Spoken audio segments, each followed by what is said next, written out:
What drives a person to destroy something as simple as a yoga mat, and what secrets might unravel when the truth comes to light. In the quiet suburban enclave of Willow Creek, where manicured lawns and polite smiles hid simmering tensions, Karen Whitmore was about to become the center of a storm that would shake the community to its core. Her actions would spark a chain of events so dramatic, so heartbreaking, that no one could have predicted the fallout. Karen was a fixture in Willow Creek, a 48-year-old divorcee with a sharp tongue and a penchant for control.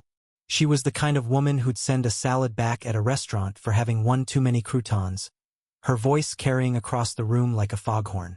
To her, the HOA's yoga studio was her kingdom. Every Tuesday and Thursday, she'd glide into the studio, her designer yoga outfit pristine, her blonde hair pulled into a flawless bun.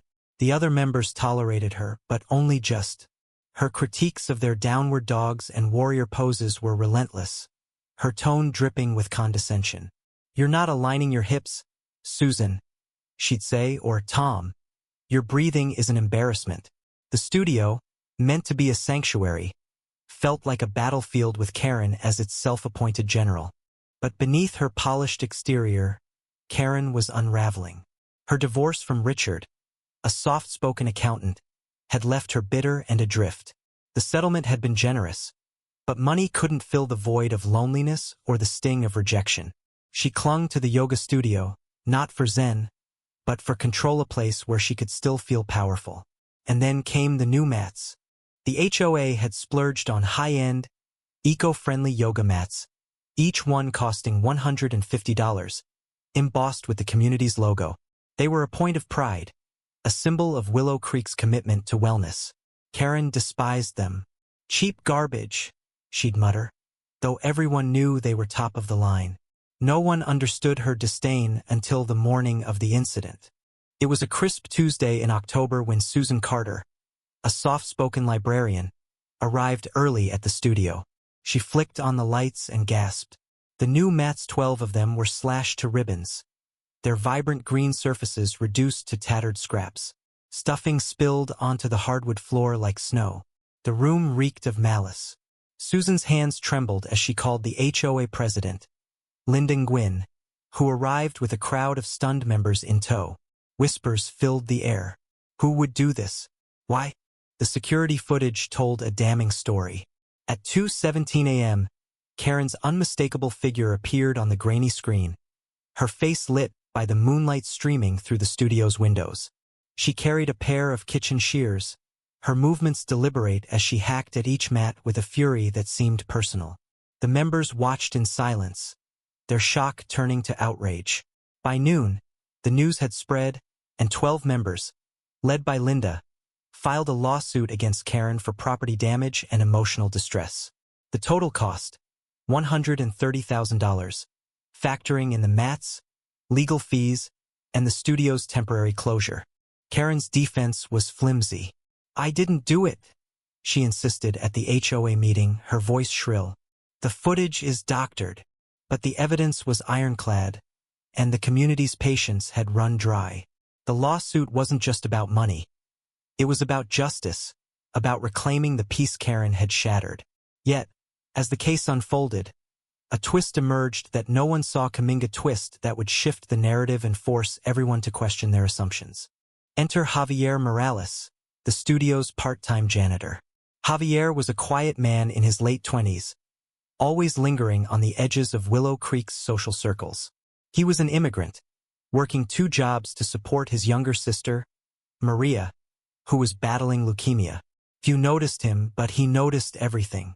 Days after the lawsuit was filed, Javier approached Linda with a trembling voice. "I saw something that night," he said, before Karen came in. Javier's story was a bombshell. He'd been cleaning the studio late, around midnight, when he overheard Karen on her phone outside. She was crying, her voice raw with desperation. "I can't keep doing this," she'd said. "I'm drowning, Richard." Javier hadn't meant to eavesdrop, but he stayed hidden, sensing her distress. Then Karen had entered the studio, not with shears, but with a bottle of wine. She sat on one of the mats, sobbing, talking to herself about losing everything. Javier left quietly, assuming she'd leave soon. He hadn't seen the destruction, but he'd seen enough to know Karen wasn't in her right mind. This revelation cracked the community's united front. Some, like Susan, felt a flicker of sympathy.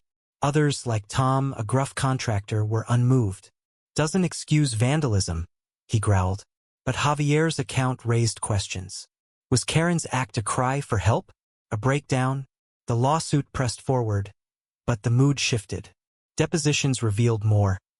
Karen had been struggling with undiagnosed depression, her savings dwindling after reckless spending to maintain her image. The mats, it turned out, weren't just mats to her, they were a symbol of the HOA's extravagance, a reminder of her own financial spiral. In her warped logic, destroying them was a rebellion against a world that felt increasingly out of reach. The trial was a spectacle. Karen, once the queen of Willow Creek, sat pale and silent in the courtroom, her lawyer arguing diminished capacity. The plaintiffs, a mix of yoga enthusiasts and HOA loyalists, painted her as a menace. Linda, torn between duty and pity, testified about the studio's importance to the community. "It was our safe space," she said, her voice breaking. "She took that from us." The jury deliberated for hours, the tension palpable. When the verdict came guilty, with $130,000 in damages, the courtroom was silent. Karen didn't cry. She just stared ahead, hollow. But the story didn't end there. The true twist came weeks later, at a community meeting meant to heal the wounds. Javier stood up, his hands shaking, and revealed something he'd kept hidden. He'd found a note in the studio the morning after the incident, tucked under a slashed mat. It was in Karen's handwriting, barely legible. "I'm sorry. I can't fix me." It wasn't just an apology for the mats, it was a confession of her unraveling, a plea for someone to notice her pain. Javier had kept it, unsure what to do, but guilt had gnawed at him. "I should have said something sooner," he whispered. The room fell silent. Susan wept. Even Tom looked away, his jaw tight. The note changed everything and nothing. The lawsuit was over, the damages paid from Karen's dwindling savings. She sold her house to cover the cost, moving to a small apartment on the edge of town. The yoga studio reopened, but the air felt heavy. The community fractured. Some reached out to Karen, offering support, but she rebuffed them, her pride a final shield. Others shunned her, their anger unyielding. Javier, quietly, started a fundraiser for Maria's treatment, and to everyone's surprise, donations poured in, some from the very people who'd sued Karen. It was a small act of redemption in a story with no heroes. Karen's fall was a mirror held up to Willow Creek, reflecting the fragility of community, the weight of unspoken pain, and the cost of judgment. She'd been the villain, yes, but also a woman broken by her own demons, lashing out in a moment of despair. The mats were just collateral damage in a life that had spiraled beyond her control. And as the community tried to move on, they couldn't shake the bitter truth. They'd all failed to see her unraveling until it was too late. In the end, the yoga studio stood as a quiet reminder not of peace, but of the chaos beneath the surface of perfection. Karen's name faded from conversation, her story a cautionary tale whispered over coffee. The mats were replaced, the lawsuits settled, but the scars remained. Sometimes the greatest damage isn't to objects but to the human heart. ND.